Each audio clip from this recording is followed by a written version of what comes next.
Bueno, muy buenas noches a todos. Bienvenidos a esta nueva fecha de, de nuestra,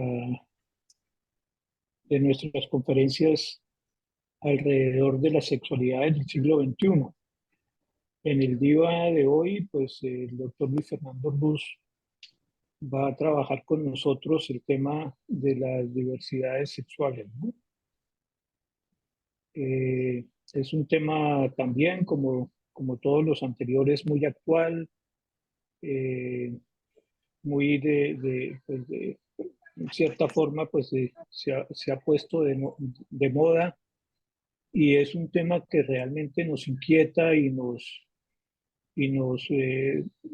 creo que nos conflictualiza a muchos, el tener que vernos abocados a esta problemática tan difícil en la que están viviendo los jóvenes de este siglo.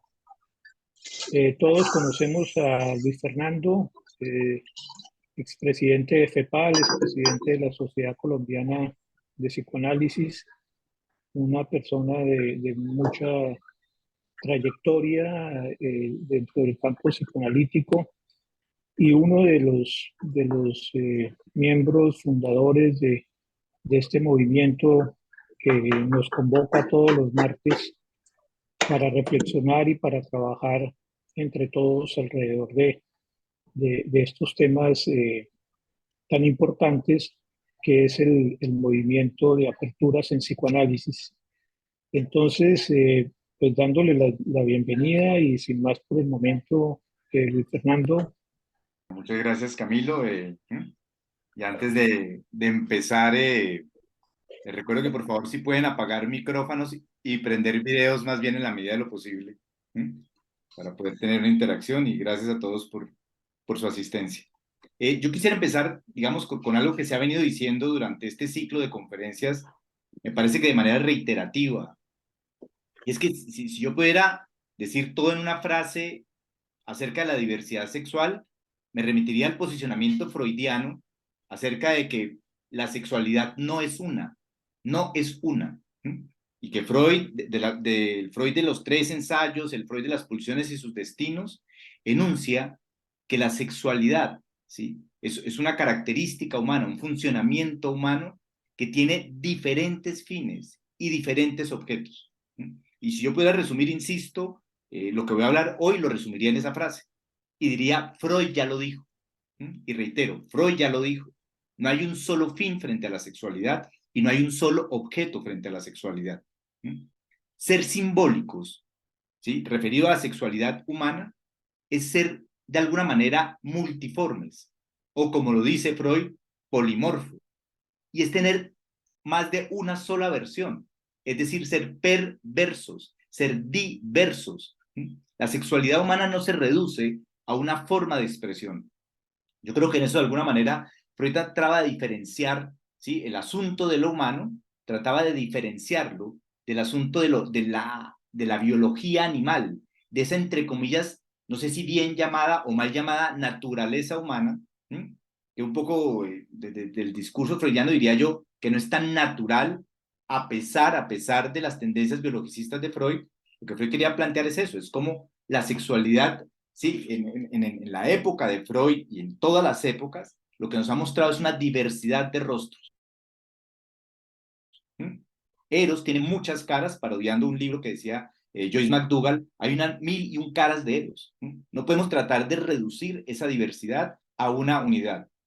Y me parece que esa es la forma en cómo Freud inicia su planteamiento en un texto que se llama Los tres ensayos de la sexualidad y el primer texto, que es el de las aberraciones sexuales, ¿sí? Cuando empieza a hablar de los inversos, ¿sí? Sexuales, porque en la época de Freud, ¿sí? Cuando Freud escribe este texto, ¿sí? Que es principios del siglo XX, la palabra homosexual no existía como tal.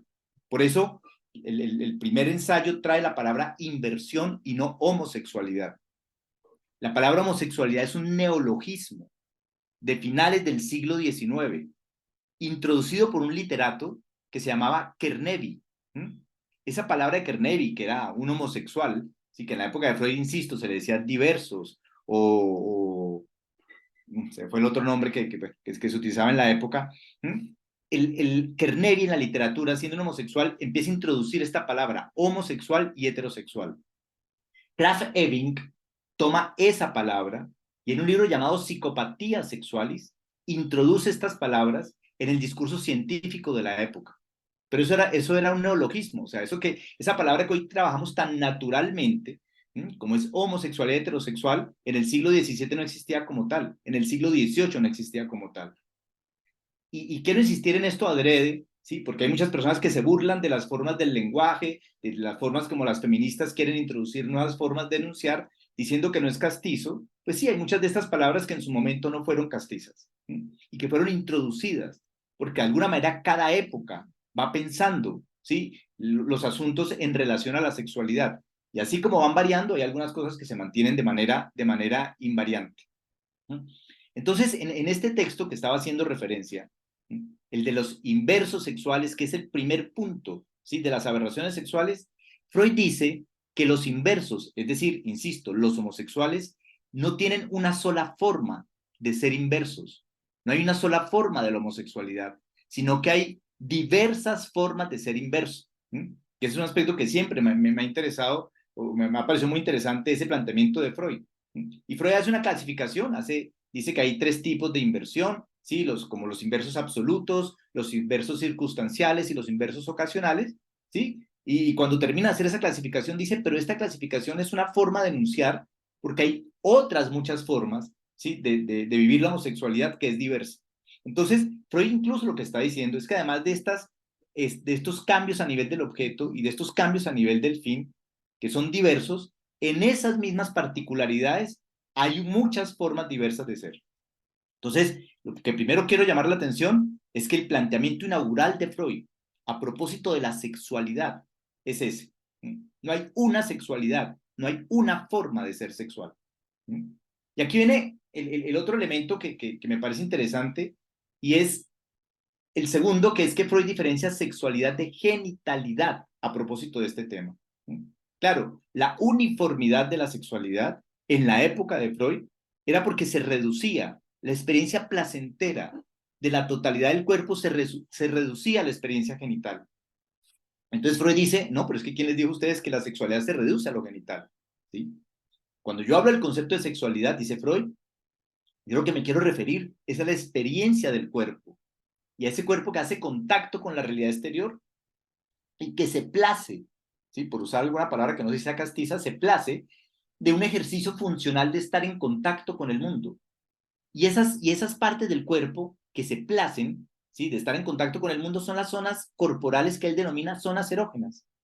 Y él dice, cualquier parte del cuerpo es pasible de ser estimulada. Y al ser pasible de ser estimulada, pues hay diversas zonas que son erógenas. Y entonces hay zonas erógenas como lo visual, que está el placer de ver, y por esto tal vez el llamado que nos podamos ver, ¿sí? Pero también está el placer de oírnos, ¿no? ¿Sí? Que es el placer, digamos, que tenemos asociados hoy en día todos al asunto de la música, como la música de alguna manera, ¿sí?, nos determina unos ciertos moods, ¿sí? Cuando estamos de cierta manera escuchamos ciertas músicas y otras, o el placer del olfativo, ¿sí?, o el placer de lo gustativo, o el placer del tacto. Es decir, hay muchas zonas, ¿sí?, erógenas en el cuerpo humano. Es decir, no solamente hay una diversidad de fines, no solamente hay una diversidad de objetos, sino que hay una diversidad de zonas corporales. Entonces, este es el planteamiento, insisto, original de Freud, el planteamiento inicial de Freud de los 3 ensayos. Somos diversos y segundo, la sexualidad no se puede reducir a lo genital. Esa reducción de la sexualidad a lo genital es tal vez algo que hace el adulto cuando está en sus labores de procreación y en sus labores de relaciones sexuales. Pero antes de ser adulto, dice Freud, hay una vida sexual y aquí viene el tercer elemento que para la época de Freud fue el elemento que generó escándalo. Porque la sexualidad pareciera que siempre tiene esa característica, ¿no? Es como la sangre, es escandalosa. Entonces, cuando Freud plantea que hay una sexualidad infantil, que lo que está diciendo es en últimas que el niño experimenta de manera placentera su relación con el mundo a través de estos diversos canales que enuncié ahorita, lo oral, lo visual, lo táctil, ¿sí?, lo olfativo, ¿sí?, lo anal, ¿sí?, lo uretral, y podemos meterle otros elementos como la piel. Cuando Freud empieza a mostrar que el niño tiene diversas zonas placenteras, pues él la denomina eso la sexualidad infantil. Y ese concepto es uno de los conceptos por los cuales Freud es altamente criticado, ¿sí? Y de alguna manera casi que acusado de perverso. Pero quiero mostrar con esto, es como el pensamiento de Freud a propósito de la sexualidad lo que hace es ampliar el abanico de comprensión que se tenía en ese momento, sobre todo en la ciencia de la época, ¿sí? Más que en la cultura y en la sociedad, porque ahorita en lo que voy a hablar históricamente, siempre ha habido lugar para la diversidad, siempre. Pero para los planteamientos de la época, ¿sí? Al menos a nivel científico, había una sola forma de ser, que era la que se legitimaba desde la ciencia y desde el derecho, ¿sí? Como la forma correcta, y una serie de formas incorrectas que se deslegitimizaban desde el derecho, ¿sí? Y por tanto, desde los enfoques de salud científicos, sobre todo este libro de Psicopatías Sexuales de Krafft-Ebing, que empieza a plantear que esas diversidades sexuales son patológicas porque no concuerdan con una norma. Pero bueno, esta idea de la perversión y de las múltiples formas de la sexualidad, Freud la adscribe, ¿sí? A lo que es el planteamiento de lo infantil. Y el otro elemento que me parece también como revolucionario para empezar a usar esa palabra, ¿sí? De los conceptos de Freud al inicio, es el concepto de abuso sexual. Miren que Freud fue uno de los primeros denunciantes de que este fenómeno existía y que generaba efectos letales, dañinos, patológicos en la constitución del funcionamiento humano. De hecho, el gran descubrimiento freudiano a nivel de las patologías, que es la histeria, ¿sí? Inicialmente estaba ligado a la noción de abuso, de cómo un adulto había abusado, ¿sí? de una mujer joven, y ese abuso había generado una carga excesiva en la mujer histérica, ¿sí? Que vivía de manera pasiva y que no podía hacer dominio de ella, generando a posteriori las sintomatologías en su vida adulta. ¿Sí? Entonces, me parece que también cuando Freud introduce este asunto del abuso sexual y este asunto de la diversidad sexual, es curioso porque yo escucho hoy hablar mucho de eso, del problema de la diversidad y el problema del abuso, pero eso estaba enunciado por Freud a principios del siglo XX, como constituyentes, ¿sí? de alguna forma de lo que sería el psiquismo o la subjetividad humana y de ciertos fenómenos de características patológicas. Y asociado a este elemento histérico, ¿sí? Asociado al elemento del abuso, de la vivencia pasiva, sobre todo de las mujeres en relación al abuso de ciertos adultos hombres, ¿sí? que no me parece menor, ¿sí? Aparece también asociado el concepto de lo edípico. ¿Sí? Un complejo de Edipo que introduce otra palabra, ¿sí? De mucha carga sexual, de una connotación, entre comillas, negativa o sin las comillas negativa, que es la palabra incesto. ¿Sí? Porque el Edipo, ¿sí? Lo que va a introducir en la concepción de lo humano es que esos elementos amorosos, ¿sí? Que de alguna manera tenemos en nuestra vida adulta, tiene una constitución en el psiquismo infantil vía el amor que tenemos hacia la figura de nuestros padres. ¿Sí? Y ahí me parece una especie de concepto trágico en relación al amor. ¿Sí?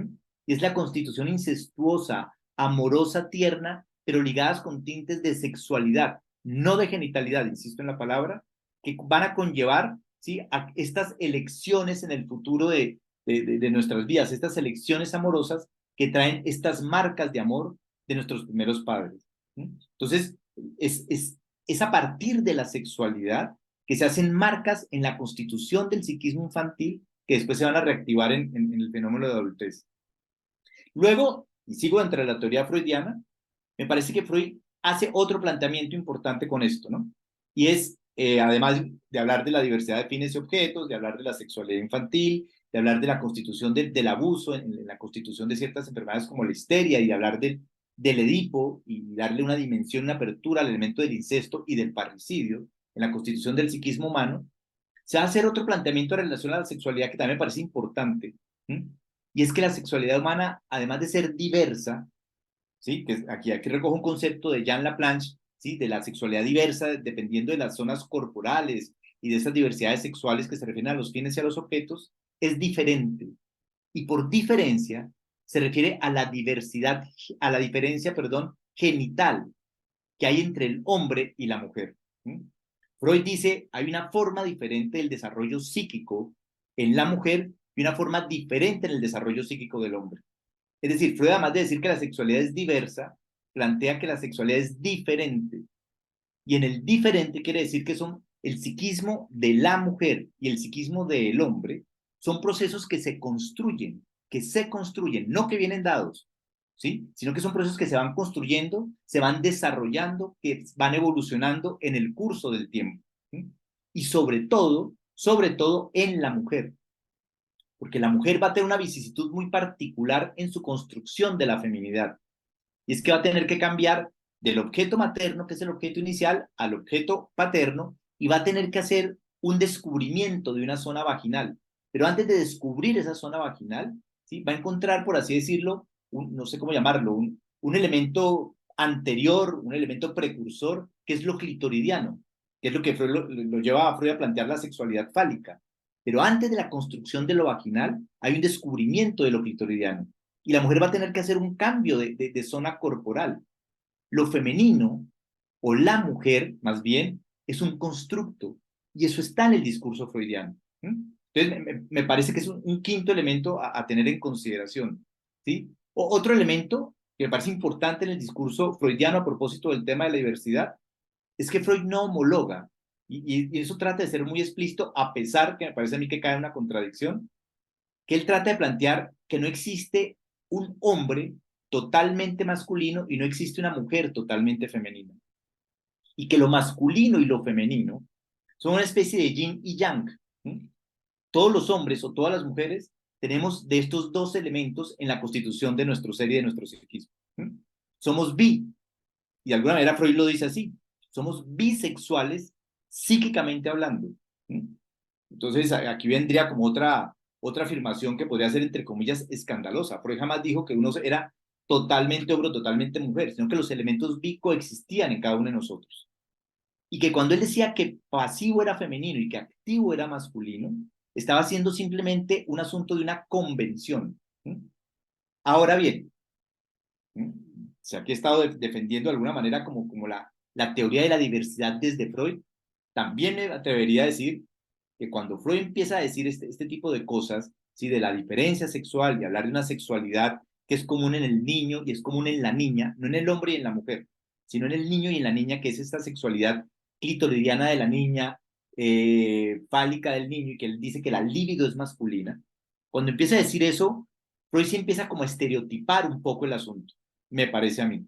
Y a pesar de que diga que no hay un ser totalmente activo masculino y totalmente pasivo femenino, Freud en muchas ocasiones de su obra dijo que las mujeres eran pasivas y masoquistas.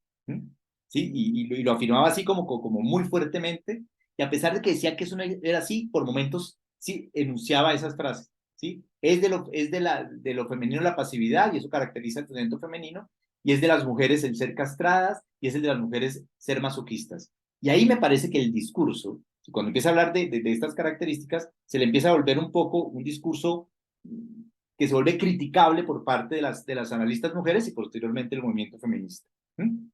Entonces, me parece que ahí, cuando se habla de la sexualidad fálica, es donde Freud, para decirlo en colombiano, si hay personas de otros continentes, da papaya, ¿sí? Para establecerle una crítica a su teoría de la sexualidad. ¿Sí?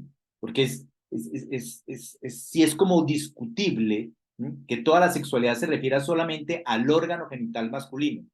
En la época de Freud, tal vez la primera analista que yo conozco que empieza a hacerle una crítica al concepto es Josiane Müller. Josiane Müller, que es una analista que yo creo que es poco conocida, tiene un artículo muy interesante sobre las primeras representaciones o sensaciones vaginales que tiene la niña, que es algo que Freud, tal vez por ser hombre, no entendía. ¿Sí? Freud masculinizaba su comprensión de lo femenino, y estas analistas como Josiane Müller, como Karen Horney, como Helen Dodge, ¿sí? Empiezan a decirle, la misma Melanie Klein, comienzan a decirle, hay sensaciones vaginales primarias. ¿Sí? Lo vaginal no es algo que se adquiera con la adolescencia, como usted lo está planteando en su teoría. Hay un elemento primario de lo vaginal, no es un elemento secundario que aparezca después de la sexualidad clitoridiana. Y tal vez ahí, insisto, es donde aparezca, me parece a mí, un error, por llamarlo de alguna manera, en la teoría freudiana en relación a esta constitución de la sexualidad. Bueno, eso me parece que es como el aporte de Freud a estas ideas sobre la diversidad. Por último, quiero como terminar esta idea de que Freud era diverso, que Freud creó una teoría de la diversidad sexual, con una enunciación que Freud hace en la última paginita de un artículo que se llama Sobre la psicogénesis de un caso de homosexualidad femenina. En ese articulito, ¿sí? Al final, Freud dice, miren, la constitución de la sexualidad humana tiene 3 elementos constituyentes. Uno, lo que podríamos llamar la sexualidad biológica, ¿sí? O la sexualidad genética. Dice él, uno es XX o uno es XY. Está asumiendo que Freud no tenía conocimiento de las trisomías y que lo genérico o lo más común era eso. Uno era XX o XY. Pero 2, este XX o este XY podría tener elementos activos y o pasivos, que hablaban de la actitud sexual. Entonces yo puedo ser un XX, ¿sí? Con actitudes sexuales masculinas, o puedo ser un XY con actitudes sexuales femeninas, ¿sí? Así como puedo ser usualmente un XX con performance femeninos y puedo ser un XY con performance masculinos.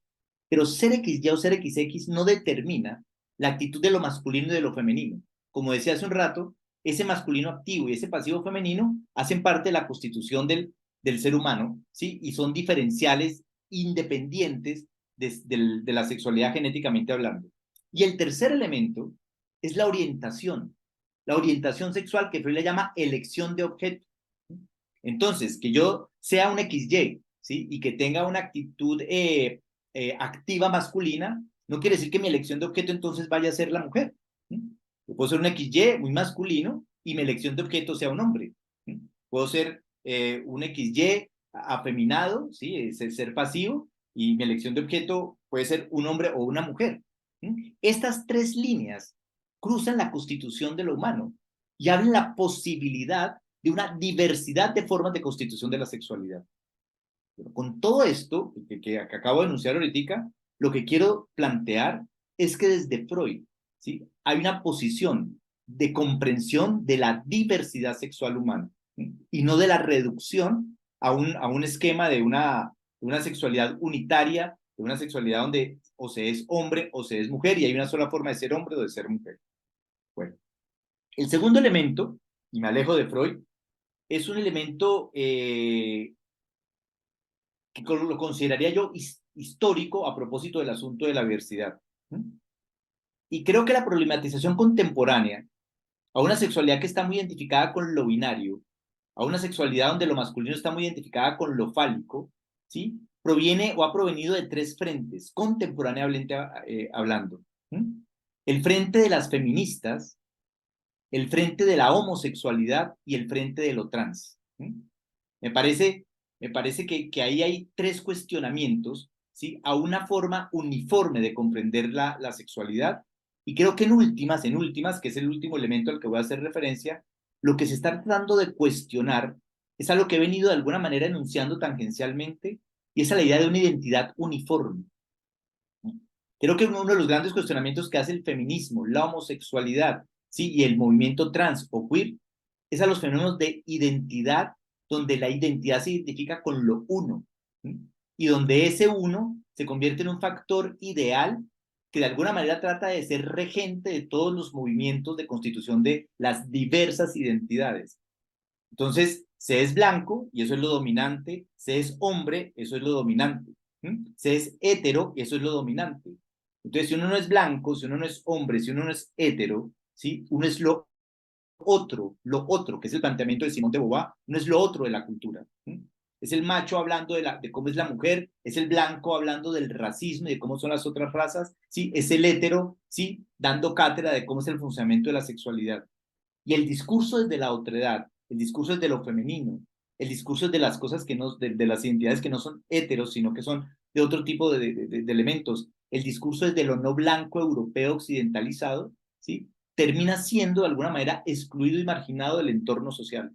Bueno, esto acontecía, diría yo, hace unas décadas, porque creo que hoy todos esos movimientos diversos que quedaban excluidos empiezan a tener voz. Y en la medida en que empiezan a tener voz, empiezan a tener una representación.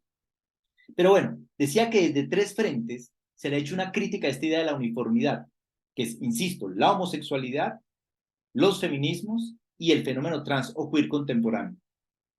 Y cuando hablo de la homosexualidad, lo que quería decir es que la homosexualidad ha estado presente desde el principio de la historia de la humanidad. Y cuando hablo del principio de la historia de la humanidad, voy a empezar a referirme desde el mundo griego, ¿sí? Que aquí compartiendo con el doctor Carvajal en muchos otros espacios de diálogo, consideramos que es el origen de nuestra cultura occidental.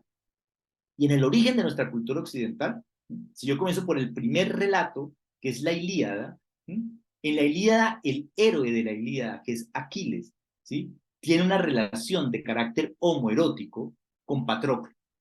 Y tal vez la Ilíada no es el libro donde pueda mostrarse la relación homosexual de Aquiles y Patroclo. En últimas, lo que se puede mostrar en la Ilíada es que Aquiles nunca quería entrar en guerra hasta que le mataron a Patroclo, ¿sí? Hasta que le mataron a su amado, ¿sí?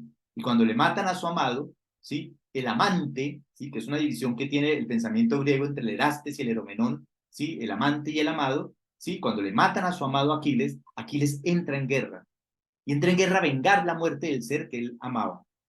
Bueno, este relato de la relación de amor entre Aquiles y Patroclo, donde está bien desarrollado, es en el fragmento de una obra de Esquilo llamada Los Mirmidones, una obra de la cual no se tiene el texto completo, pero que aparecen, ¿sí? Algunos versos de amor entre Aquiles y Patroclo.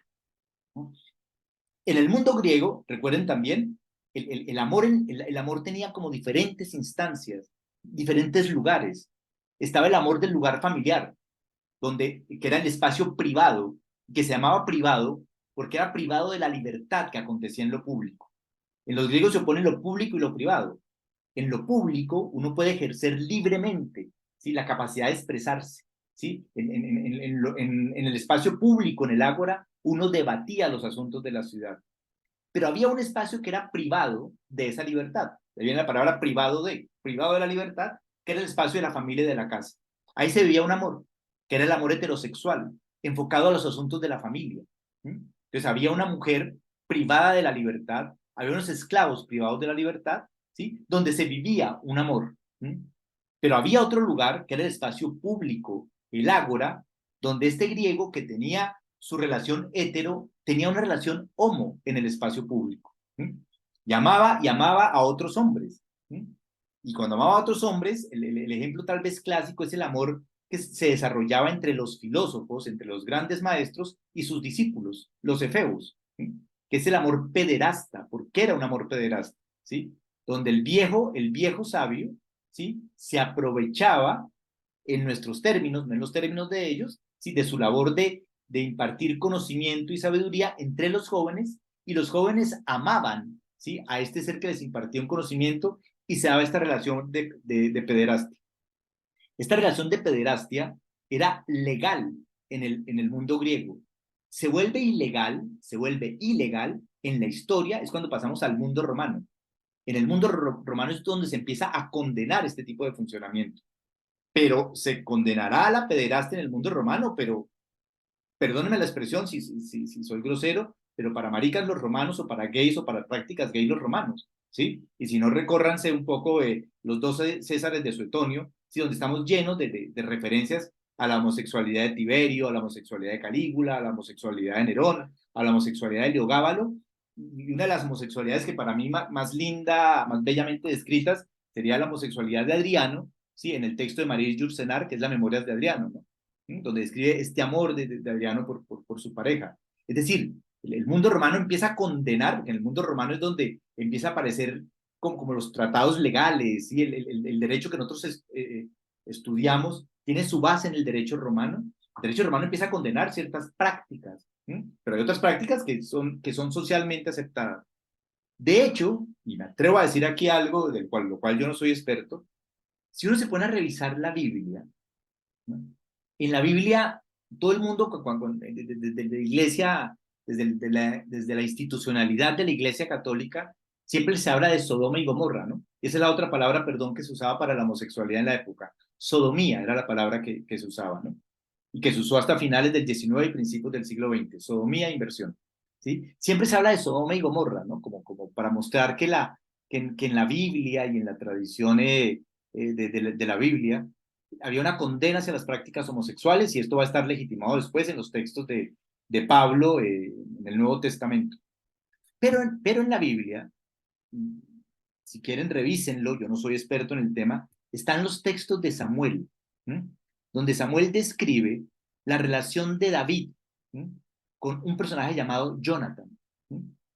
Y en algunos versículos de la Biblia, ¿sí? El personaje de David, relatado por Samuel, le dice a Jonathan, más maravilloso me fue tu amor que el amor de las mujeres. Alguien podría decir, bueno, se estaba refiriendo a otras cosas, no al amor erótico, pero por el contexto de lo que es el texto de Samuel, pareciera que también David y Salomón tenían prácticas de carácter homoerótico. Ahora, esto es un decir, vuelvo y repito, habría que releer el texto de Samuel. Ahora bien, estas son citas históricas que traigo a colación simplemente para mostrar que desde nuestra cuna, desde los elementos pilares de nuestra cultura, como son Grecia, como es Roma, ¿sí? Como es la Biblia, hay de alguna otra manera la emergencia de estos elementos de carácter homosexual, pero la homosexualidad mantuvo una línea de presencia la ha tenido durante toda la historia de la civilización. Eh, para traer ahorita que hablaba de Margarita Yourcenar, recordaba de una relación homosexual como muy famosa y que dio pie a un texto bellísimo de Oscar Wilde llamado De Profundis, que es que Oscar Wilde, que era entre comillas hetero, en algún momento se enamora de un personaje que fue su albacea después de la muerte, pero hubo una relación que lo condenó, ¿sí? Que lo condenó a la vida, que lo hizo ir a la cárcel, porque hacia finales del siglo XIX y principios del XX, en Inglaterra y en Alemania en particular, la homosexualidad era condenada legalmente. Y Oscar Wilde fue acusado de sodomía. Lo acusa el padre del muchacho con el que él se metió, y eso le llevó a la cárcel a Oscar Wilde y ahí lo llevó a perder toda su fortuna, que era una fortuna de no poca monta. Y vuelvo y repito, tiene un texto muy bello que se llama De Profundis, así como el texto de Memorias de Adriano, donde hace un culto, digamos, del amor homosexual. Y esto por decir cualquier cosa, vuelvo y repito, sí, la homosexualidad ha hecho presencia todo el tiempo, planteando desde su constitución que hay una diversidad. Es más, y lo pongo de esta manera, recordemos que dentro de la teoría psicoanalítica, el deseo homosexual es fundante. El deseo homosexual y el deseo narcisista, ¿sí? Son de alguna manera análogos. Cuando Freud plantea su introducción al narcisismo, está planteando el narcisismo es estructurante de la constitución del yo. Y una manifestación, una forma de manifestación del narcisismo es el deseo de carácter homosexual. Y eso está en la constitución de cada uno de los seres humanos, de los que estamos aquí presentes. Si somos sujetos, ¿sí? Si tenemos un yo, es porque hemos tenido unas identificaciones narcisistas muy fuertes. Y de hecho, hay una patología que Freud explica o plantea como una defensa frente a los deseos homosexuales, que es la paranoia, ¿no? Recuerden que en el caso Schreber, ¿sí? Freud dice, la paranoia, ¿sí? Esa sensación de tú me odias, es una defensa frente al deseo homosexual primario de yo te amo. Y Freud hace una explicación gramatical muy linda, ¿sí? Donde trastoca el lugar del sujeto y el predicado, el yo pasa al lugar del predicado, el él pasa al lugar del sujeto, y la palabra amor la trastoca en su contrario. El yo le amo acaba convertido en él me odia. Y esto es muy interesante, digo yo, porque a mí más allá de explicarme que en la paranoia hay una defensa frente a la homosexualidad en términos de una patología, me sirve también para entender la actitud paranoica que muchos heterosexuales, sobre todo los machos, ¿sí? Sienten, ¿sí? Me refiero a la reacción homofóbica que sienten frente a las personas gays. Creo que hay una paranoia de ese mundo hetero frente al mundo homo que puede venir generada de esta idea de Freud de que la paranoia es una defensa frente a los deseos homosexuales. Entonces pienso yo que en la base de cada uno de nosotros existe ese tipo de funcionamiento. Es un elemento que dinamiza la constitución del psiquismo humano. Entonces no me parece, sí, que sea un elemento como a ver cómo digo, a satanizar los elementos homosexuales cuando hacen parte, sí, de nuestra cultura. de nuestra cultura y de la constitución de nuestra subjetividad. Bueno, el otro elemento que, bueno, una cosa que quisiera hacerme como una autocrítica en la medida en que estoy hablando, si notan, estoy hablando de la homosexualidad masculina, ¿sí? Yo, hombre, ¿sí? Entre comillas blancos, a pesar de que me digan negro, ¿sí? Entre comillas de tradición blanca, ¿sí? Yo, hombre, ¿sí? Macho, XY, identificado con los elementos activos masculinos, lo que hice fue hablar de la homosexualidad masculina, y entonces digo yo, bueno, ¿y qué? ¿Sí? ¿Y el lesbianismo qué? ¿O el safismo qué? ¿No será que cuando yo como hombre empiezo a hablar de la homosexualidad, ¿sí? Masculina, ¿sí? No estoy eclipsando e invisibilizando lo femenino. Y me quedo pensando en las palabras, ¿no? Masculino, ¿sí? Y femenino, ¿sí? Y yo creo que de alguna u otra manera lo que hemos hecho los hombres, ¿sí? ¿Sí? Aquí estos machos así, ¿sí? Que nos identificamos como machos, es que lo que hemos hecho es que hemos invisibilizado mucho el rol de la mujer, ¿sí? El rol de la mujer desde la constitución de la ciencia, ahorita me voy a referir a eso más adelante, hemos invisibilizado esto que estoy haciendo yo ahorita, haber invisibilizado como el papel de la homosexualidad femenina. Y creo que esto corresponde, me hago la autocrítica, ¿sí? Al orden patriarcal, ¿sí? En el que hemos sido constituidos, en el que hemos sido construidos de alguna manera. Ahora que decía esta minimización de lo femenino, eh, voy a traer una cita que hacía en un trabajo que presenté en algún otro lugar, que me llamaba la atención cómo el psicoanálisis, lo que el psicoanálisis había hecho con la mujer en algunos textos, porque me parece que el psicoanálisis castró a la mujer, ¿no? Porque la mujer es castrada, ¿no? Sí, según Freud, la mujer es un continente oscuro, entonces la convirtió en un continente oscuro. ¿Sí? Si me voy para la teoría kleiniana, la disoció en un pecho bueno y en otro malo. ¿Sí? Si me voy a la teoría winnicottiana, la volvió causa de males si no cuida suficientemente bien de sus crías y la culpabilizó de los procesos psicóticos si no ayudan a una buena metabolización de los pensamientos de sus hijos. Freud, en la disolución del Edipo y en algunas diferencias, algunas consecuencias de la diferencia anatómica, dijo que las mujeres eran seres moralmente inferiores porque no desarrollaban adecuadamente las instancias superyoicas. Y, como lo he dicho ya, les legó el masoquismo y la posición pasiva. Y además de eso les endosó una palabra, la envidia de aquello que no poseen. La asignó con la falta. ¿Sí? Y además de eso, los lacanianos dijeron que además de la falta, ellas eran no todas. ¿Sí? Y además, en el discurso lacaniano les han negado presencia en el inconsciente, porque los lacanianos dicen que en el inconsciente el significante primordial es el falo. Es decir, si yo me pongo a ver la forma en cómo se textualiza y se escribe de la mujer, lo que hay continuamente es una denigración. Pero además de eso, de la denigración, yo insisto, hay una invisibilización histórica. Me parece como la historia en su mayoría durante milenios ha sido escrita por hombres, el papel de la mujer no ha sido predominante. Y yo pienso, por ejemplo, en el discurso del banquete de Platón, que tiene un personaje que es central, y es Diotima de Mantinea. ¿Sí? Sócrates, o Platón, en ese diálogo, a través de la palabra de Sócrates, le hace un homenaje a Diotima, cosa que no me parece menor, ¿eh? Porque parece que Sócrates barría con absolutamente todo el mundo, ¿no? Lo que hacía Sócrates era casi que invalidar el discurso de cualquier otra persona y haciendo un poco de epistemólogo, ¿sí? Tratar de deconstruir el lugar desde donde cada quien estaba enunciando un discurso. En el banquete de Platón, ¿sí? Sócrates le hace un homenaje a Diotima. ¿Sí? Diotima de Mantinea fue un personaje muy importante en la historia griega, ¿sí? Porque de alguna manera salvó a Grecia, a Atenas, perdón, de una peste en su momento. ¿Sí? Y ahí llamó la atención. En la época de Pericles, Diotima salva al pueblo de una peste. Y insisto, ahí llama la atención de Sócrates, y a través de Sócrates, Diotima dice que el amor es un ser de muchas caras, eso que decía hace un rato, y recuerda esta idea de que el amor es hija de Poros y de Peña, ¿sí?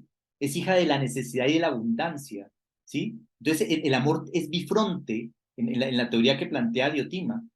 Y la otra teoría linda que tiene Diotima en el banquete de Platón, es que dice ella que el amor empieza como una atracción hacia la belleza de lo físico, ¿sí? Y poco a poco ese amor hacia la belleza de lo físico se transforma en un amor hacia la belleza del conocimiento, ¿sí? Y cuando habla de eso, hay una frase muy linda de Diotima, y dice, si alguna vez llegas a verla, a la belleza, te parecerá que eso no es comparable ni con el oro. ¿Mm? Diotima no fue el único personaje como importante en la Grecia de la época de Sócrates. Y acuérdense que les dije que hace un rato que las mujeres supuestamente ocupaban el lugar privado, pero había unas mujeres que no ocupaban el lugar privado, que eran las hetairas, que las hetairas eran unas mujeres muy interesantes porque eran unas mujeres libres sexualmente, unas mujeres que no se casaban, que tenían 3, 4, 5, 6 amantes, ¿sí? Que eran expertas en la poesía, en la música, ¿sí? Y hay figuras importantes como Safo, ¿sí? Que en las letras, y tal vez la hetaira más importante es Aspasia, que fue la amante de Pericles, ¿sí? Y acuérdense que todo el desarrollo de la democracia en Grecia tiene que ver con la presencia de Pericles, pero una influencia fuerte en Pericles es Aspasia, ¿sí? Los griegos tenían otro tipo de mujer, que eran las pornoi, ¿sí? Que eran las prostitutas. Lo que pasa es que las prostitutas no eran libres como las hetairas, ¿sí? Correspondían a otro tipo más degradado de visión, de visión como de valoración. Eso es en Grecia, por mencionar tres. ¿Mm? Pero en Roma hay un libro muy lindo que se llama La historia de las mujeres, ¿sí? Que viene como en 5 tomos, que creo que el que hace la compilación es Guy Debord, tal vez, no, estoy mal, Guy Debord hace el de historia del cuerpo, pero hay un libro muy lindo de Taurus, que se lo recomiendo, que es la historia de las mujeres. En el segundo tomo, ¿sí? Está dedicado a la mujer en Roma, ¿sí? Porque la mujer en Roma es la mujer la que acaba teniendo una gran presencia. La mujer empieza a acceder al foro, a la toma de decisiones políticas. ¿Sí? Y recuerden ustedes muchas mujeres en Roma que fueron muy importantes, ¿sí? Empezando por Livia, que Livia, sí, era la diva Augusta, que fue la mujer de Augusto, de César Augusto, de Octavio, y que le aportó 2 hijos al matrimonio que tuvo con Octavio, que fueron Tiberio y Druso. Tiberio llegó a ser emperador, Druso no, pero Druso fue el padre de Claudio, que también llegó a ser emperador, ¿sí? Y es curioso porque la línea de herencia, ¿sí? En Roma no fue por Augusto, fue por Livia. Fue la mujer la que aportó de su sangre, no de la sangre de Augusto, los herederos, ¿sí? Al trono, los emperadores fueron hijos de ella, ¿no? Acuérdense ahorita que decía Claudio, ¿sí? Claudio se casó con una mujer muy importante también, que es Mesalina, ¿sí? Que Mesalina es muy famosa porque le ganó a la puta más famosa de la época, le ganó una competencia para ver con cuántos hombres, quién se acostaba con más hombres, Mesalina se la ganó. El, el, el rol de la mujer en Roma era muy importante, pero muy pocas veces aparece, ¿sí? Como traído en las historias de Roma. Los hombres eclipsan, y vuelvo a la palabra, invisibilizan la presencia de las mujeres en Roma. Y hay otra mujer que me parece muy interesante, que es Hipatia de Alejandría. ¿Sí? Dentro de los famosos sabios de Alejandría, hay una mujer que con la destrucción de la biblioteca de Alejandría se perdieron los textos de ella, pero es Hipatia, ¿sí? ¿Sí? Una gran matemática de la época, ¿sí? Y una gran desarrolladora de conocimiento. Repito, los textos se perdieron. Pero lo que quiero traer con esto, y cuando traigo estos nombres, no es solamente hacer un ejercicio histórico, sino visibilizarlas, ¿sí? Porque han estado invisibilizadas. Por ejemplo, en la Revolución Francesa, que es una revolución de la Constitución de la República de los Derechos Humanos, hay una mujer muy importante que es Olimpia de Gauguin. No sé cómo se pronunciará el Gauguin, se escribe Gauguin, ¿sí? Olimpia de Gauguin fue una mujer que luchó por la Revolución Francesa y luchó por el reconocimiento de los derechos de la mujer dentro de la Constitución de los Derechos del Hombre. Esa mujer tarde o temprano sí, la pasó al papayo Robespierre o Marat o alguno de estos hombres sí, que la liquidaron. Y también antes de la Revolución Francesa, fueron muy importantes, ¿sí? Las mujeres que Molière se burló de ellas, llamándolas preciosas ridículas, que fueron las mujeres que sostuvieron los salones literarios de Francia, mujeres también independientes, y que fueron las que de alguna manera en sus salones literarios generaron como la génesis de las ideas de la revolución, ¿no? Entonces, me parece muy importante como traer esta idea. La mujer lo que ha estado es invisibilizada, pero no es que no haya tenido presencia, no ha estado literaturizada, es decir, no apareció en las letras de lo histórico, y me parece a mí que uno de los trabajos importantes frente a la diversidad, es traer la voz femenina, ¿sí? Y traer a reducir las diversas posiciones de la constitución de lo femenino. Hay un texto muy lindo de Virginia Despentes, ¿sí? Que es una escritora francesa, que es la compañera o la amante de quien antes era Beatriz Preciado y hoy es Paul Preciado, que tiene un libro que se llama La teoría King Kong. ¿Sí? Y en ese libro que se llama La teoría King Kong, Virginia dice, o sea, se burla un poco de los ideales que han construido los hombres sobre la mujer, y entonces ella dice, somos más King Kong que Kate Moss. ¿Sí? Trata de hacer como un juego de palabras, diciendo a nosotros lo que pasa es que nos han uniformado, ¿sí? En esa visión de lo que es ser una mujer. Y ella dice, yo no soy ese tipo de mujer, yo no soy el tipo de las mujeres que se casan, yo no soy el tipo de las mujeres que tienen hijos, yo soy otra mujer, una mujer demasiado agresiva, demasiado ruidosa, demasiado gorda, demasiado sutil, demasiado viril, pero yo hago parte de otro mundo, de otro grupo de mujeres. Entonces, por ahí me parece que viene, además de la homosexualidad, el discurso femenino, hacerle vamos a decir, una crítica a la posición de la diversidad.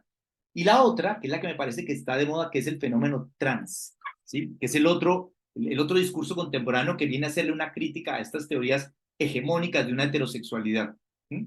Y me dan un minuto porque me voy a quedar sin batería y de pronto se me apaga el computador. Un minutico. Ya. A mí algo que me llama mucho la atención.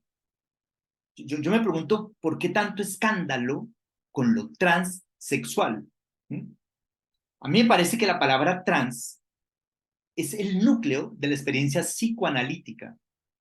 La palabra trans es el prefijo que da lugar a la palabra más importante en el psicoanálisis, que es la transferencia. La transferencia. La raíz alemana trans, a mí siempre me ha encantado, como se dice en alemán trans, es Uber. ¿Sí? Es Uber, como los carros. ¿Sí? Como los carros que uno alquila para transportarse de un lugar a otro.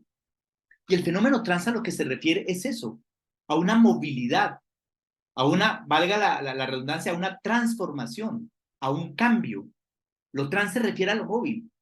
Y en ese sentido, desde la posición psicoanalítica, pues todos somos trans, porque todos estamos en un movimiento perenne. Y en ese trans hacemos transformaciones de nuestros cuerpos. El ser humano, llega que al principio, cuando el doctor Carvajal hablaba del cambio de una tribu en la India, que son bis, porque es que los dioses hindúes son bi o trisexuales, ¿sí? Y estos programas le hacen homenaje a ellos, ¿sí? Los cambios, y que decía que Levi-Strauss lo había enunciado. Levi-Strauss lo que plantea es eso, en el cambio de la naturaleza a la cultura, en el cambio de las sociedades organizadas naturalmente y que le hacen salto a lo cultural, el hombre, las civilizaciones humanas empiezan a intervenir su cuerpo. ¿Sí? Y entonces, al menos en el planteamiento, en las estructuras elementales de parentesco, ¿sí? Lo que Levi-Strauss dice es eso, en ese rompimiento de la emergencia de la cultura humana, que rompe, insisto, con la naturaleza, porque Levi-Strauss opone naturaleza-cultura. ¿Sí? Y trata de plantear que lo diferencial de lo humano es eso, es que dejamos lo natural y emergió lo cultural con estas características que decía Freud de la diversidad simbólica. Uno de los primeros elementos que se interviene es el propio cuerpo. ¿Sí? Y hay un estudio muy lindo de Levi-Strauss acerca de la primera tribu que él encuentra con tatuajes en el Brasil. Él no la encuentra porque Levi-Strauss jamás fue a visitar ninguna tribu. ¿No? A Freud le llegaban de los etnógrafos, le llegaban los reportes, los diarios de campo de los etnógrafos, y hay un trabajo muy lindo de Levi-Strauss sobre una tribu del Amazonas, no recuerdo el nombre en este momento, que se tatuaba, y donde él empieza a plantear eso. Las primeras culturas humanas intervienen en el cuerpo, y son muchísimas tribus. Voy a citar, entre comillas, las imágenes como más conocidas. Hay una tribu en Birmania, en Tailandia, que se llaman las Karen, ¿sí? O los Karen. ¿Sí? Esa tribu es la que se coloca los anillos en el cuello, ¿sí? Para estirar el cuello que parece como de una jirafa. Y eso es una práctica que se hace sobre los cuerpos de las mujeres en particular. Hay otra tribu que son los Mursi en Etiopía, que son los que se ponen estos implantes aquí en los labios y que se deforman los lóbulos de las orejas, y que en alguna lectura que yo hacía de esa tribu, parecía que eso lo empezaron a hacer las tribus Mursi para defenderse de los colonizadores portugueses, porque al verlos deformes de esa manera, ¿sí? Como no eran uniformes a su propia figura, los consideraban que no eran buenos esclavos para el trabajo en las colonias americanas. Para no irnos más lejos, aquí en Colombia la tribu Nucac Macú, ¿sí? Cuando no había sido aculturizada por la violencia en la zona de Guaviare y de Guainía, ¿sí? Era una tribu que se quitaba absolutamente todos los pelos del cuerpo, ¿sí? Es una tribu que además no tenía instrumentos, ¿sí? O sea, se quitaban, era hacían unas pincitas con espinas de pescado y se quitaban absolutamente todos los pelos del cuerpo, ¿sí?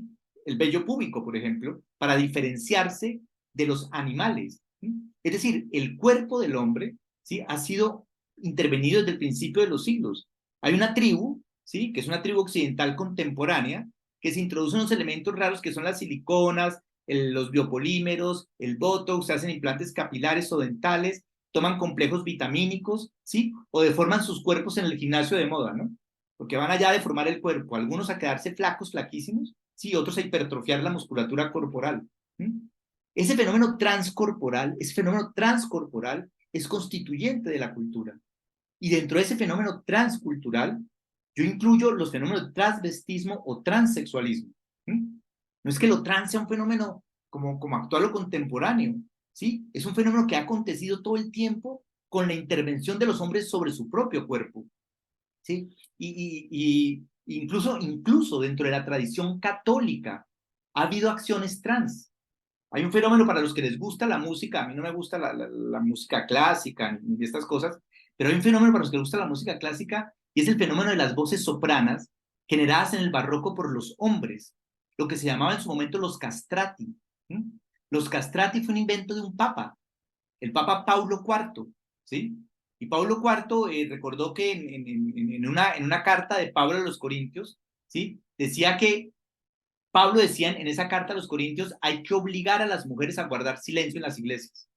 Y como Pablo decía eso, entonces ya no podían las soprano cantar en las iglesias, entonces inventaron a los castratis.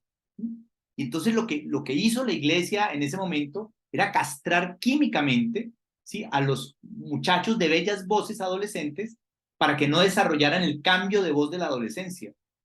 Es decir, con esto lo que quiero decir es el fenómeno de intervención sobre los cuerpos, no es un fenómeno ahorita del siglo XX. Es más, si me voy hacia atrás, recuerden a los eunucos. Los eunucos eran castrados, ¿sí? Y para el servicio de los reyes o los emperadores. De hecho, hay un eunuco muy famoso que se llama Bagoas, ¿sí? Que fue amante de Alejandro, ¿sí? Que así como Aquiles dio su vida por Patroclo, ¿sí? Se dice que Alejandro se dejó morir de amor, ¿sí? Porque habían matado a Bagoas. Y Bagoas, además había sido también el mozo preferido de un príncipe persa que era Darío. No Darío I, sino uno de los hijos de Darío a posteriori. Está lo que estaba planteando el doctor Carvajal ahorita, los Isras, ¿sí? Que eran estos hombres hindúes que buscan alterarse entre masculino y femenino, porque los dioses de la India ni son masculinos ni son femeninos. Pero insisto, así hay muchos casos. Los Mahut de la Polinesia, ¿sí? Donde el primer primogénito debe asumir el cuidado de los hermanos menores, y no importa si nacen hombre o nacen mujer, genéticamente hablando. El Mahú primogénito tiene que comportarse y vestirse como una mujer, porque ese es el rol materno lo tiene el primogénito, a diferencia de la primogenitura que vivimos en las tradiciones occidentales judaicas, sí, que es donde la primogenitura que se alaba es la masculina. Y está que por eso lo quería traer, ¿sí? Este fenómeno de los Guadave, ¿sí? Donde ellos no son los que seleccionan pareja, sino que son ellas las que seleccionan pareja, y que era el video que les estaba planteando al principio. Bueno, y con esto y finalizo, porque empiezo a estar sobre la hora. Yo lo que quería plantear en últimas era que lo que hay detrás de la diversidad contemporánea, de la diversidad sexual, llámenlo homo, de los movimientos feministas, de los movimientos trans, que a mí me parece importante, es un cuestionamiento a la identidad. La identidad no es una palabra de origen psicoanalítico. Freud no se refirió nunca a la palabra identidad. Lo hizo para hablar de identidad de percepción. Pero nunca Freud tiene un texto sobre la identidad del sujeto. Freud habla de las identificaciones en plural, y habla de la identificación como un proceso que se va desarrollando a lo largo de la vida. Y claro, y es que a lo largo de la vida nosotros vamos siendo algo y vamos dejando de ser ese algo que fuimos en algún momento dado, ¿sí? Yo recuerdo, en mi época la gente era marxista-leninista y después se volvía marxista-estalinista, después marxista-trotskista y después marxista-castrista y después se volvían vegetarianos y después de volverse vegetarianos se volvían metaleros, ¿sí? Es el cambio de las identificaciones, porque las identificaciones fluyen, sobre todo en esa época sensible de la constitución del sujeto que es la adolescencia, pero a lo largo de la vida, ¿sí? A lo largo de la vida el proceso identificatorio es un proceso que fluye. La identidad es un proceso que coagula, ¿sí? Y si de alguna manera Freud hace referencia a eso, a esa coagulación de la identidad, lo hace para hacer una crítica, que es el fenómeno que acontece en las masas, que es lo que Freud habla en la psicología de las masas, análisis del yo, cuando dice esos fenómenos de masa, donde un objeto comparte el ideal, ¿sí? Para todas las personas, un ideal para todas las personas genera masificación. Y al generar masificación se pierde la individualidad y la capacidad de pensar. ¿Sí? Entonces, lo que hay en últimas detrás del discurso de la diversidad, les insisto, es una crítica epistémica a esos discursos que nos han uniformado y nos han hecho creer que somos una, ¿no? Y quisiera terminar como con ese texto de Virginia Despentes que estaba planteando de la teoría de King Kong, que ella dice, a nosotros han vendido mucho la idea de una mujer que es blanca, seductora pero no puta, bien casada pero no a la sombra, que trabaja pero no sin demasiado éxito para no aplastar a su marido, delgada pero no obsesionada con la alimentación, que parece indefinidamente joven pero sin dejarse de figurar por la cirugía estética, madre realizada pero no desbordada por pañales y tareas del colegio, buena ama de casa pero no sirvienta, cultivada pero menos que un hombre. Esa mujer blanca feliz que nos ponen delante de los ojos, es a la que deberíamos hacer el esfuerzo de parecernos, a esa nunca me la he encontrado en ninguna parte. ¿Mm? Bueno, cierro con eso, Camilo. Gracias.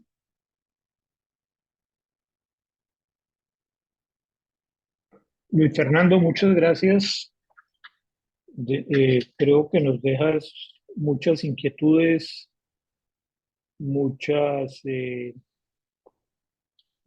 seguramente muchas preguntas. Ojalá pudiéramos escuchar algunas, pero de pronto son tantas que uno a veces no se atreve a formularlas con claridad.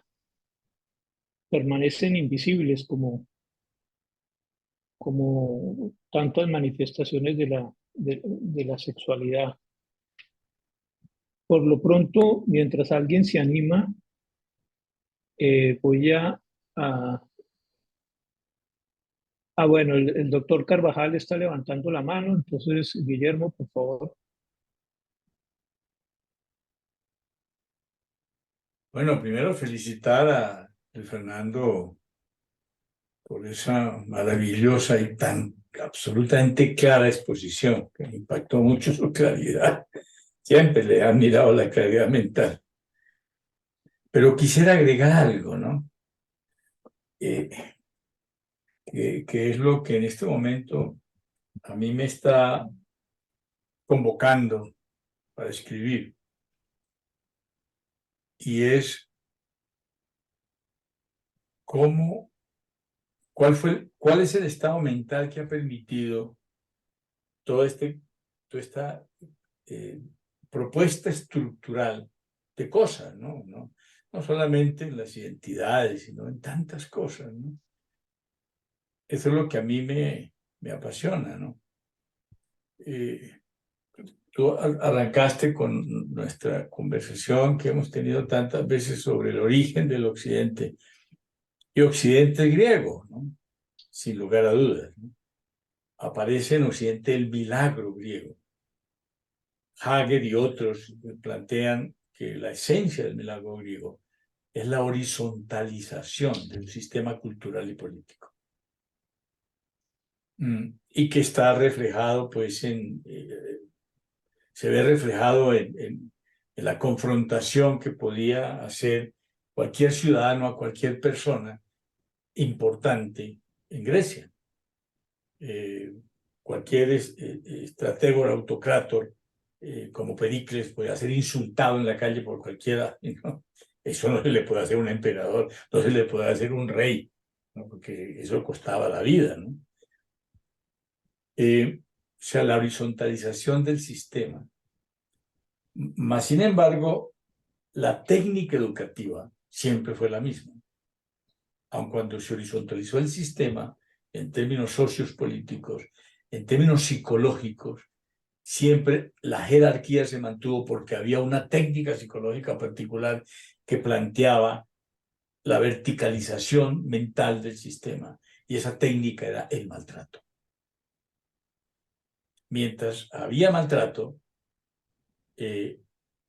existía el miedo, el sometimiento, la idealización del maltratador y la obediencia.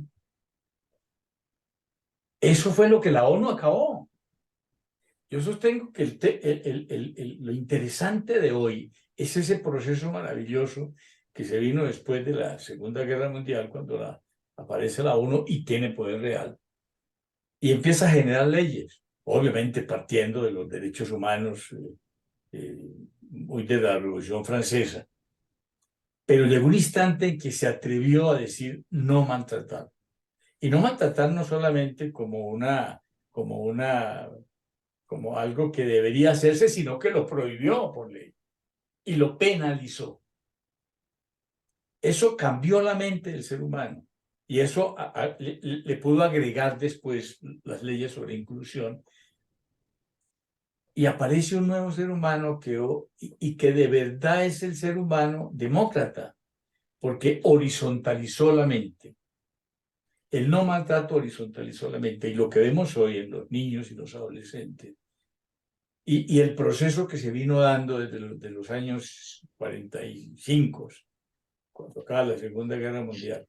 Pero el golpe mortal fue las leyes antimaltrato, que son las que han permitido la emergencia de todas estas cosas, porque la mente horizontal, de verdad horizontal, que la vemos hoy en niños y adolescentes, ese cuentico de la obediencia, el sometimiento, eso ya no existe más. Hay otras formas de someter y de maltratar, etcétera, de orden psicológico, pero también se están luchando contra ella fuertemente. Pero el maltrato físico desapareció. Entonces, a mí me parece que el otro ingrediente es de verdad la democracia, mentalmente hablando, la horizontalización de la mente, que es lo que ha permitido que emerja este polimorfismo tan impresionante del siglo XXI, y le dé el piso psicológico a la posmodernidad, que es absolutamente griega y que es absolutamente occidental. Yo me pregunto cómo va a ser ese mundo. Este es el siglo de la mujer, sin lugar a dudas. Occidente será de la mujer, sin lugar a dudas.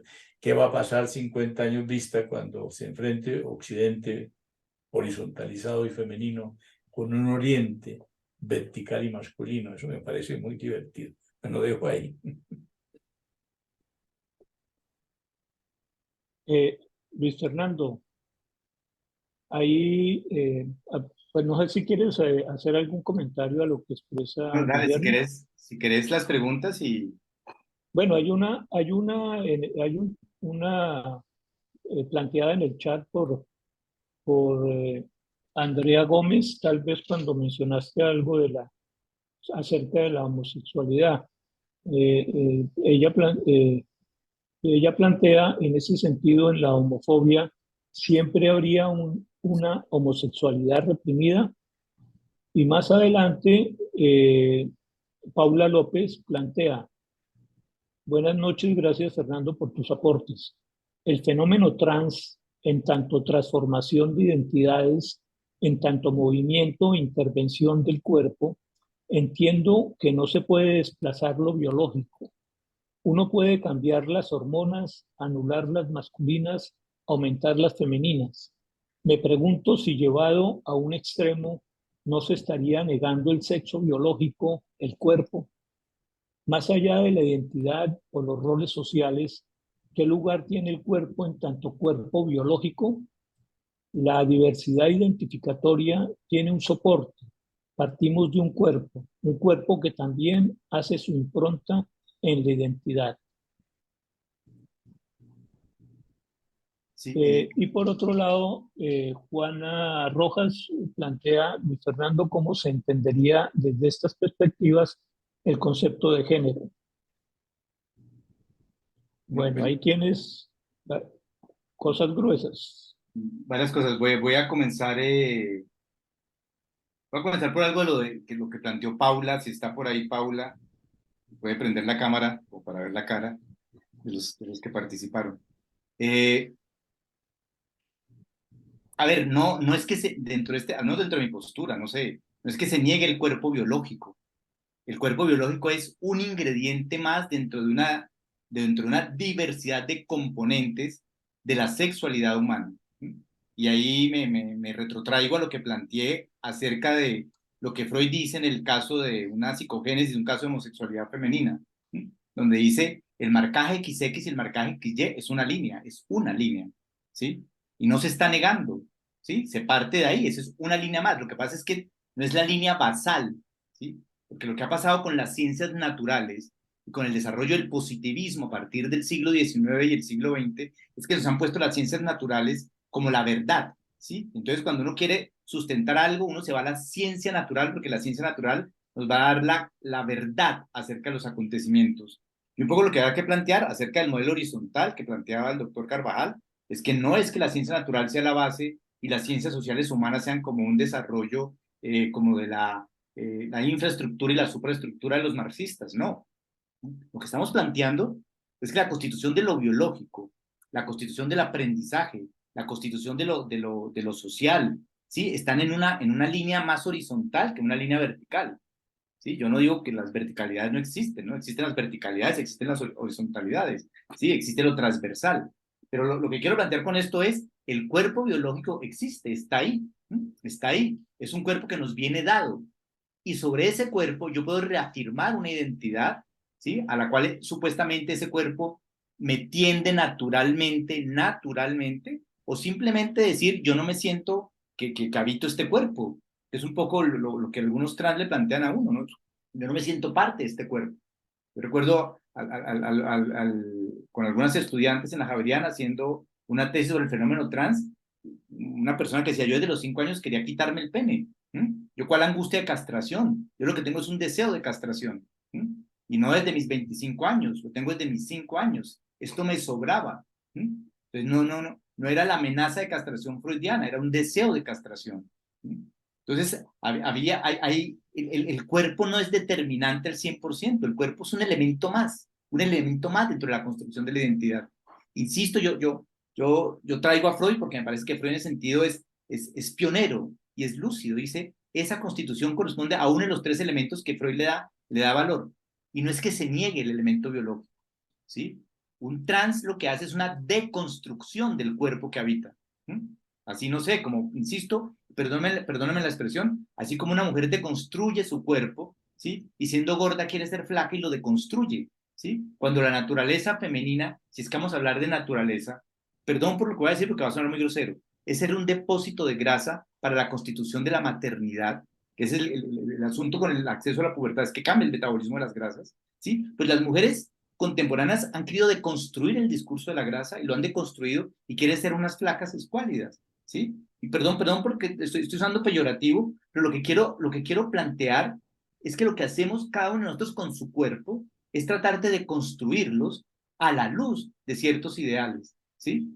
Y esos ideales no son ideales de la naturaleza, son ideales sociales, ¿sí? Ese rol que se le ha adscrito a la mujer como que tienes que casarte y tener hijos, ¿sí? Algunas mujeres se identificarán con ese discurso y lo asumirán como propio. Otras mujeres dirán, yo no me identifico con ese discurso. Yo no me identifico con el discurso de ser madre, no me identifico con el discurso de ser esposa de alguien, ¿sí? Que es un poco el discurso de Virginia Despentes en este texto de la teoría King Kong. Yo construyo mi feminidad de otra manera, y no es negarle al otro su identidad, es decirle, además de tu identidad, hay otra identidad. No es caer en el discurso freudiano de decir, hasta que la mujer no se realice en la maternidad, no hace una elaboración, ¿sí? de su feminidad, porque el hijo es la sustitución de lo fálico. Eso es un discurso, eso es una posibilidad, un destino dentro de muchos destinos posibles de ser mujer. ¿Sí? Entonces hay gente que reafirmará su cuerpo biológico, el cuerpo en el que nace.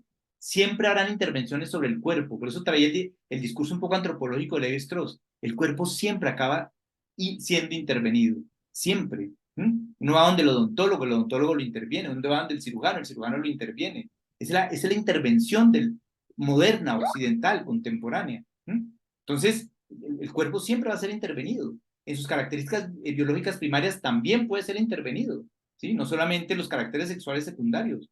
Hoy por hoy puede ser intervenido no solamente a través de tratamientos hormonales, sino a través de intervenciones directas sobre el carácter sexual primario, ¿sí? Sobre la construcción de la vagina, sobre la construcción de un pene. Hay dos referencias, y con esto salto a la pregunta de Juanita, ¿sí? El introductor del concepto de género, al menos en nuestra tradición, es John Money, ¿sí? O Money. John Money, que es un psicólogo pediatra, si mal no estoy, trae el concepto de género, que en su origen el concepto de género es un concepto lingüístico. El concepto de género no es en su origen un concepto social, es un concepto gramatical. ¿Se acuerdan en la gramática de tercero de primaria, o de cuarto de primaria, o de quinto de primaria, que ustedes les enseñaban? ¿Sí? Las palabras tienen género. Femenino, si declinan en A; masculino, si declinan en O. Hoy los masculinos que se masculinizan, se exacerban porque las palabras están cambiando de sentido. Dicen que ¿cómo así que vamos a cambiar la gramática? Yo lo he hecho en muchos lugares. Resulta que en la gramática hay muchísimas palabras trans, pero muchísimas. Uno dice el mano, no, uno dice la mano, ¿sí? No hay correlación entre el género y el artículo. Uno dice la alma, no, uno no dice la alma, uno dice el alma, ¿sí? Sí, esto por decir, y hay muchas palabras que terminan en E, el fuerte, ¿sí? La frente. Entonces, ¿cuál es el cuento con la A, la E y la O? Son declinativos gramaticales que en su origen, entre otras, tenían que ver con lo activo y lo pasivo, con lo que decía Freud. Tenían que ver con lo activo y con lo pasivo. El declinativo O terminó convertido en masculino, el declinativo A terminó convertido en femenino. Ese concepto de género gramatical, John Money lo trae al campo de los estudios de sexualidad, ¿no? Y lo aplica para plantear que la identidad es algo que se construye, no que viene determinado por lo biológico, como es la pregunta que hacía Paula López, donde se insinúa que es que hay una base principal y original que es lo biológico, y eso es lo que hay que hacer en la determinación, porque es lo que está al principio. ¿Principio de qué? Al principio es el cuerpo, al principio es la palabra. Según el Evangelio de San Juan, en principio era el verbo, y el verbo se hace carne. Que esa es la teoría, entre otras, que retoma Lacan. Lacan pareciera un lector de San Juan, ¿sí? Porque Lacan dice, uno no nace en el cuerpo, uno nace cuando uno lo nominan, ¿sí? ¿Cuándo nace Guillermo? ¿Cuando nace el cuerpo de Guillermo, o cuando en la cabeza de la madre existe un bebé al que ella va a nominar Guillermo, o al que ella va a nominar Guillermina? ¿La identificación es con los elementos biológicos, o la identificación es con los elementos del discurso paterno o el discurso materno que construyen acerca de ese ser que van a ser? Entonces, me regreso a lo de Juanita. Entonces, Money trae este concepto de género y lo aplica al campo de lo social, diciendo eso, diciendo la identidad es algo que se construye, ¿sí? Es un constructo, y esa idea, que es de John Money en los años 50 y algo, ya la había planteado Simone de Beauvoir en El segundo sexo, cuando plantea que la mujer es un constructo, y no algo que viene dado con origen natural. Entonces John Money trae esa teoría. Hay un caso muy famoso que se llama el caso John Juan o Juana, digámoslo en español. Se llama así, Juan o Juana, no sé el nombre del paciente. Es un paciente que le derivan a John Money, que es un fracaso donde John Money hace un experimento sobre un niño que sufre a partir de una circuncisión infantil, sufre de una amputación de su miembro, ¿sí? Y a partir de esa amputación de su miembro, se lo llevan a John Money, y John Money dice, si ese miembro ya está amputado, este niño lo vamos a construir con una identidad femenina. Y hace todo un desarrollo para la construcción femenina de este niño, y le fracasa. El niño se identifica como hombre y no como mujer, que era lo que había diseñado John Money con los padres de este niño. Y este niño acaba, o este ser que se acaba casando, ¿sí? Acaba suicidándose a sus 20 y tantos años, y se muestra como un fracaso de las teorías de John Money a propósito de que la identidad es un constructo social. Y con esto lo que quiero decir es, en la construcción de la sexualidad hay muchísimas variables que entran en juego, pero muchísimas. No es solamente la determinación social, está lo del cuerpo biológico, ese también es un elemento que entra en juego. Por hecho, la construcción de la identidad es un cóctel, y quisiera quitarme la palabra identidad. La construcción de la subjetividad es un cóctel donde se cruzan diversos hilos de diversos elementos. Entonces, la construcción del ser, insisto, no es lo uniforme, son diversas formas, diversos elementos constituyentes, ¿sí? Que se cruzan, y de ese entrecruzamiento es que surgen las constituciones de las subjetividades. Por eso, dos hijos de padres iguales, criados en contextos iguales, pueden ser muy diferentes, ¿sí? Porque no se trata solamente de la influencia externa, no se trata solamente de la determinación biológica, es una serie de cruces, ¿sí? Los acontecimientos accidentales de la vida, las experiencias particulares, ¿sí? Si mi mamá estaba deprimida, no estaba deprimida, si mi papá estaba deprimido, no estaba deprimido. Hay una serie de elementos donde los cuales el sujeto va construyendo, ¿sí? Sus elementos identificatorios, y que, insisto, ya instaurados, pueden hacer que la gente cambie. ¿Sí? En el mundo psicoanalítico, la gente comienza siendo freudiana, después se vuelve kleiniana, después se vuelve winnicottiana, sí, después acaban siendo lacanianos, después acaban saliendo del psicoanálisis y acaban haciendo, yo qué sé, otro tipo de cosas en la vida. ¿Sí? Es un fluir de identidades. ¿Sí? La gente se separa, dice que ama a alguien y después dice que ama a otra persona y después dice que ama a otra persona, pero eso sí no se lo cuestionan. ¿Sí? Se cuestionan esos elementos de la sexualidad, que me parece que son elementos donde se nuclean muchas veces elementos invisibilizados de la cultura. Por eso me parece a mí que la teoría freudiana a propósito de la sexualidad sigue teniendo mucha vigencia, porque no se trata de seamos libres, se trata de cómo la sexualidad organiza la constitución de la subjetividad, y eso no se reduce a un elemento unitario, se reduce a una serie de elementos que se complementan, se entrecruzan, se contraponen, se contradicen, se dan toda una serie de operaciones en la construcción de la subjetividad. Y eso es lo que uno analíticamente, que la palabra análisis viene de descomponer, eso es lo que uno intenta hacer con una subjetividad. Entonces hay que desconstruir los discursos de la sexualidad, ver qué componentes históricos están ahí presentes. Vuelvo y traigo la teoría del doctor Carvajal, qué elementos se constituyen desde la idea de poder, y cómo desde un poder se uniforman cierto tipo de identidades, y entonces a uno le dicen, la única posibilidad de ser es esta, y no hay otra posibilidad más. Y entonces como las diversidades, sí, los que están bien acomodados a la norma no tienen ningún problema, pero hay una variante que no se acomoda a la norma y son los que empiezan a generar, sí, elementos diferenciales, sí, elementos de crítica, de oposición, de contraste. La de Andrea, si detrás de la homofobia siempre hay una homosexualidad reprimida, yo le quitaría el siempre. Yo le quitaría el siempre porque un poco lo que estoy tratando si querés, de pelear contra eso, Andrea, es contra la idea de un siempre, ¿sí? De un nunca, que me parece que son los discursos totalitarios. En algunas ocasiones, detrás de la homofobia, ¿sí? Hay un discurso de homosexualidad reprimida, en algunos, en otros no. Eso depende de las particularidades o de las singularidades de cada proceso. Luis Fernando, hay un par de comentarios más y de preguntas que tienen algo que ver con lo que venías hablando. El primero, de Mariluz Castellanos, plantea, dice, ¿usted no cree que el manejo político del concepto de la identidad de género ha colaborado en toda esta eclosión de las neosexualidades en la modernidad? Y por otro lado, Andrés Rodríguez pregunta, ¿cómo hablar de lo masculino y lo femenino sin acabar por remitirnos a lo activo y lo pasivo, a lo duro y lo blando? Como preguntó Olga hace 15 días, ¿hay algo realmente constitutivo de lo masculino y lo femenino? digamos, ¿qué es constante en las múltiples formas de ser mujer? Sí, yo insisto en algo y esta idea de las neosexualidades que trae Marilu, que es lo que he estado tratando de plantear desde el principio, y es estas neosexualidades o estas sexualidades diversas han existido desde el inicio de la humanidad en términos de humanidad. Lo que yo insisto es que han estado invisibilizadas, ¿sí?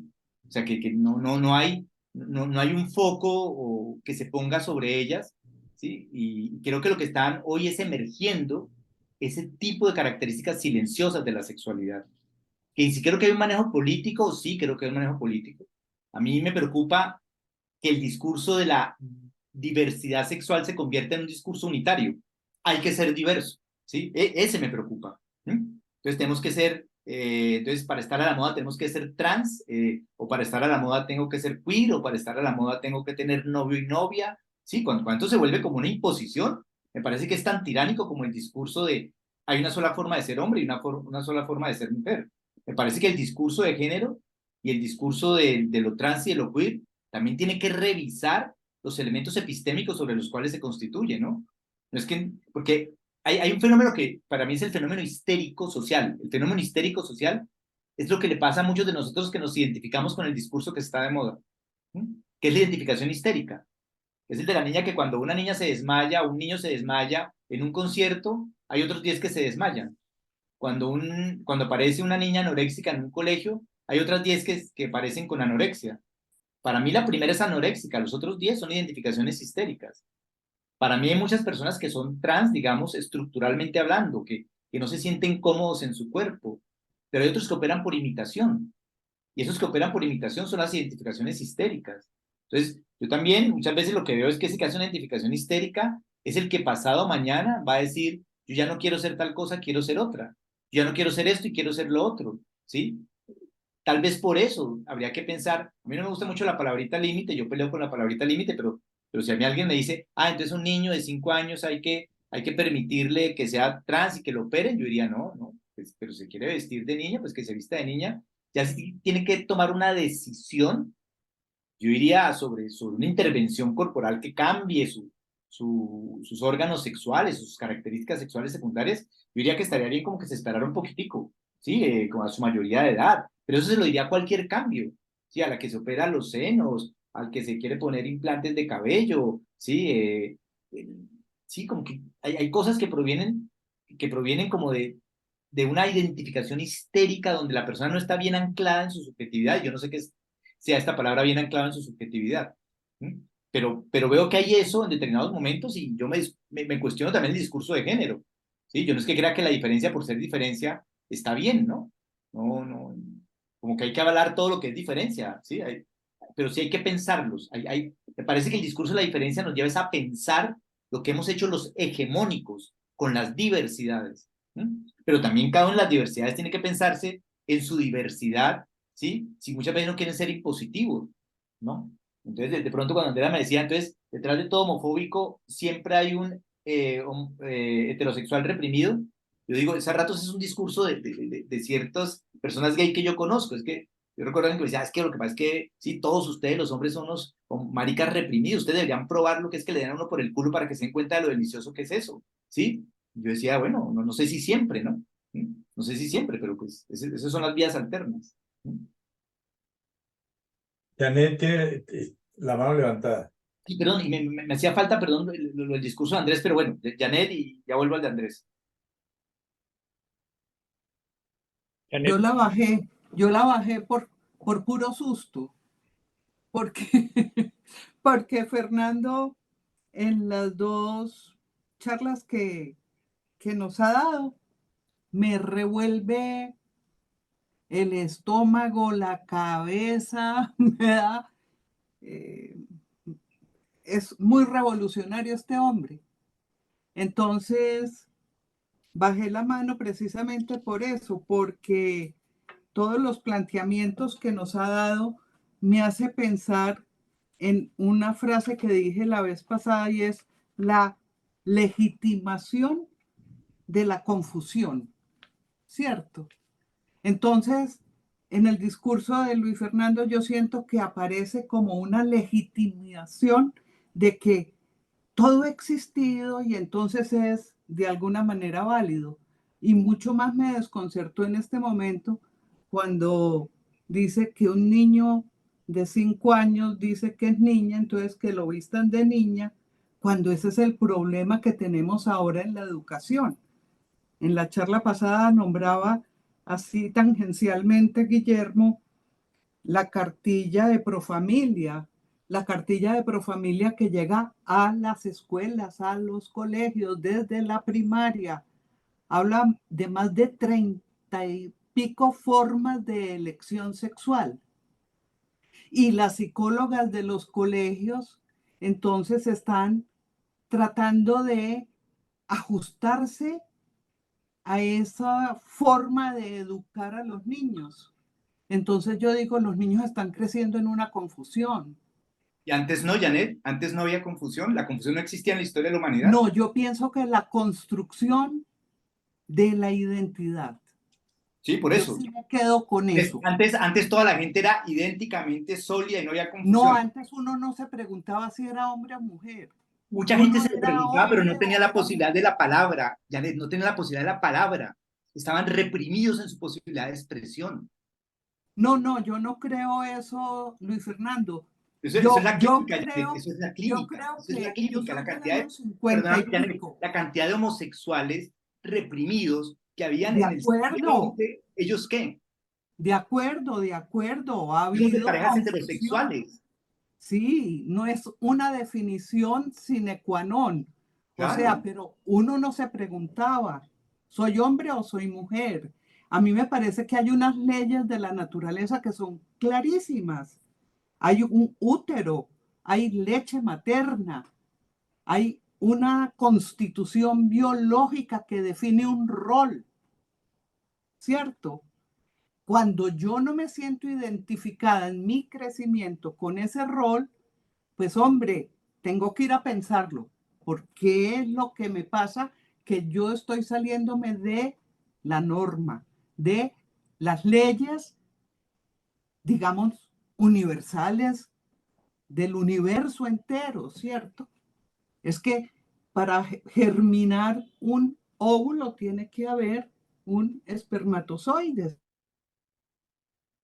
Si es que el problema no es la reproducción, Janet, el problema es la constitución de la identidad. ¿Cuántos seres de esos que vos decís que nunca se cuestionaron su identidad eran pederastas perversos que se metían a la iglesia para poder vivir eso? ¿Sí? ¿Cuántos? Lo que pasa es que la diferencia estaba acallada, Janet, acallada, ¿sí? El discurso vertical, ese que vos estás representando, que yo también lo tengo, Janet, ¿sí? ¿Vos crees que yo en mi machismo XY, ¿sí? ¿Cierto? ¿Sí? Me Por eso cuestiono no lo... quería hablar. No, pero te lo digo para debatirlo, te lo digo precisamente para debatirlo. A mí me Se parece puede, totalmente al lugar no tu es que se, pregunta, no totalmente al Luis lugar la Fernando, pero Luis es para Fernando, precisamente enunciar cómo esa diversidad ha estado tan silenciada por los discursos hegemónicos identitarios, silenciada. Entonces, claro, tenían confusiones, pero no podían expresarlas. Tenían que vivirlas, sí, a sotoboche, de otra manera, en otros lugares, en otros espacios, ¿sí? pero en el desarrollo del ser humano, es que cuando uno tiene 5 años, la sexualidad no está definida, puede que haya eroticidad, Sí, sí, pero sí. bueno, lamentablemente hemos cumplido el tiempo. Creo que ha sido muy interesante. Me quedo con una frase de Janet que cuando empezó su intervención con reticencia, pero que me parece que es fundamental. Toda esta presentación creo que nos ha revuelto la cabeza, nos pone a pensar, nos pone a reflexionar y creo que eso es positivo. Creo que que esta presentación en particular y todo esta quinta cátedra de aperturas nos está estimulando para conocer y para buscar una mayor comprensión de estos aspectos tan profundos en la vida humana. Quedaron un par de comentarios y de preguntas en el chat. Esperemos anotarlos para que tal vez en la última fecha de nuestra cátedra, en la mesa redonda, podamos abordarlos y podamos seguir revolviéndonos la cabeza con este tema. Bueno, Luis Fernando, unas palabras de cierre. Luis Fernando. No, yo sigo pensando que la posibilidad de una cierta forma uniforme de ser existe como posibilidad, pero también que hay otras posibilidades y que no hay que negar la presencia de otras posibilidades es importante, ¿sí? No aplastar, por eso digo, Claro. me parece tan preocupante el discurso uniforme que totalitariza como el discurso de la diversidad que se vuelve totalitario. Esas dos posiciones, ese totalitarismo, ¿sí?